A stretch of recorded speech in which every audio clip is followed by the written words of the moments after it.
What's up everyone, Brenden here, and in today's episode of Gaming Details, we're going to be taking a look at the Half-Life series.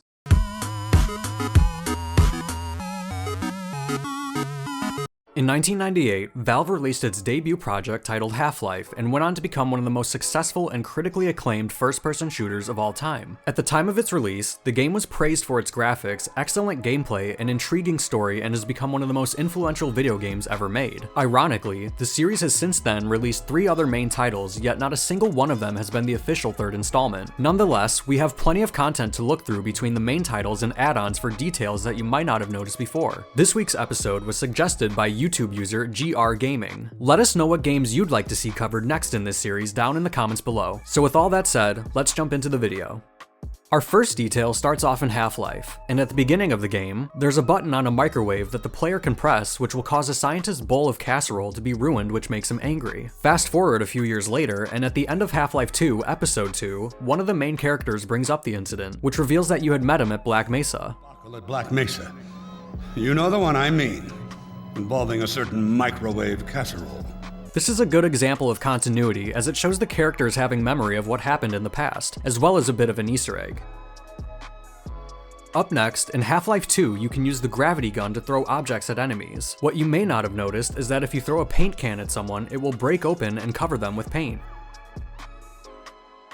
Continuing in Half-Life 2, near the start of the game, in one of the apartments you can hear a raid going on, but are blocked from being able to go in by a Metro cop. However, by using cheat codes to no-clip into the apartment, you will find that not only is there an actual room behind the door, but the body of the civilian that was just killed as well. I personally love it when developers add off-camera secrets to their games because they could have easily left the area blank, yet they went the extra step to give players a little surprise for really exploring their games. On to our fourth detail, in the original Half-Life, the cockroaches will respond to their environment based on what's happening. For example, if you kill an enemy, the roaches will gather around and start eating them as if they're seeking out food. They'll also be startled by larger creatures as well as scurry away from the light if they're in dark areas. Now, although they look like Doritos with legs, it's cool that the developers made the AI so smart, as they mimic what a cockroach's behavior would be like in real life. For our next detail, we'll be taking a look at the Half-Life Alyx trailer. Right around the 38-second mark of the video, you'll notice that in the background there's a TV that is turned on, but does not appear to be displaying anything. That is until you take a much closer look and see what appears to be the Black Mesa logo burned into the screen. I gotta give props to the person who found this, as well as the team that made this trailer. It's a pretty hard detail to notice, as it's only on screen for a second, but once you see it, it really makes you appreciate the amount of time and thought that goes into it. Our sixth detail takes us back to Half-Life 2. When the Combine synth aircraft get close to power lines, you'll notice that the wires will be pulled upward as if they're being affected by the craft's propulsion system, which most likely uses some sort of gravity reversal technology. This is a great display of the game's environment being affected by its surroundings.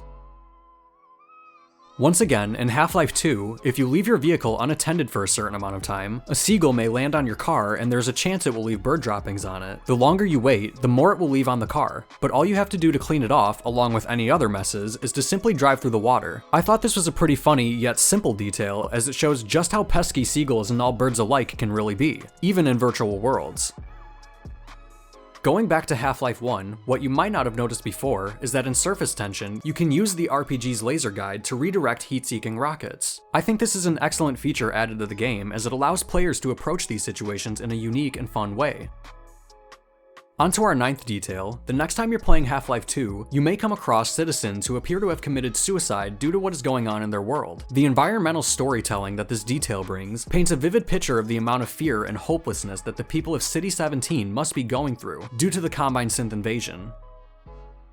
For our final detail, we have a little bit of an IRL Easter egg. In Half-Life 2, Eli's character is modeled after a homeless man who was seen outside of Valve's office. If you do a little bit of research, you'll learn that there are also a few other characters in the Half-Life series who are modeled after real people. I think it's a neat addition to games when developers add stuff like this, as it gives a little bit of connection to real life for their games.